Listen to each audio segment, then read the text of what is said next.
December 16ರಿಂದ 27ರವರೆಗೆ ನಂಜನಗೂಡಿನ ಕಪಿಲಾ ನದಿ ತೀರದಲ್ಲಿರುವ ಶ್ರೀ ಸ್ವಾಮಿ ಅಯ್ಯಪ್ಪ ದೇವಾಲಯದಲ್ಲಿ 26ನೇ ವರ್ಷದ ಬ್ರಹ್ಮೋತ್ಸವವನ್ನು ವಿಜೃಂಭಣೆಯಿಂದ ಆಚರಿಸಲಾಗುತ್ತದೆ ಎಂದು ದೇವಾಲಯದ ಗುರುಸ್ವಾಮಿಗಳಾದ ಪಿ ದೇವರಾಜ ಸ್ವಾಮಿ ತಿಳಿಸಿದರು. ತಾಲೂಕು ಪತ್ರಕರ್ತರ ಭವನದಲ್ಲಿ ಸುದ್ದಿಗೋಷ್ಠಿ ನಡೆಸಿ ಮಾತನಾಡಿದ ಅವರು, ಡಿಸೆಂಬರ್ 16ರ ಬೆಳಗ್ಗೆ ಧ್ವಜಾರೋಹಣ, 17ರ ಸಂಜೆ ಪಡಿಪೂಜೆ, 20ಕ್ಕೆ ಅನ್ನ ಸಂತರ್ಪಣೆ ಮತ್ತು ಅಯ್ಯಪ್ಪ ಸ್ವಾಮಿ ಉತ್ಸವ ಹಾಗೂ ಕಪಿಲಾ ನದಿಯಲ್ಲಿ ತೆಪ್ಪೋತ್ಸವ, 24ಕ್ಕೆ ಇರುಮುಡಿ, 25ಕ್ಕೆ ಬೃಹತ್ ಪಾದಯಾತ್ರೆ ಸೇರಿದಂತೆ ವಿವಿಧ ಧಾರ್ಮಿಕ ಕಾರ್ಯಕ್ರಮಗಳು ಜರುಗಲಿವೆ ಎಂದು ತಿಳಿಸಿದರು.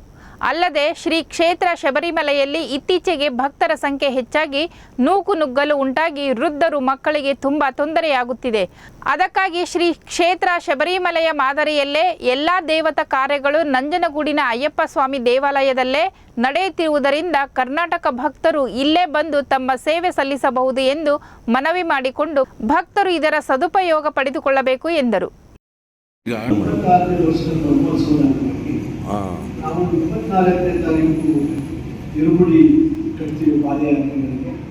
25ನೇ ತಾರೀಕು ಮೈಸೂರಿನ ವೆಂಕಟರಮಣ ದತ್ತಾತ್ರೇಯ ದೇವಸ್ಥಾನದಿಂದ ಪಾದಯಾತ್ರೆ ಸ್ಟಾರ್ಟ್ ಮಾಡಿ ಮಧ್ಯಾಹ್ನ 12:30 ಗಂಟೆಗೆ ನಾವು ನಂಜನಗೂಡು ತಲುಪ್ತೀವಿ.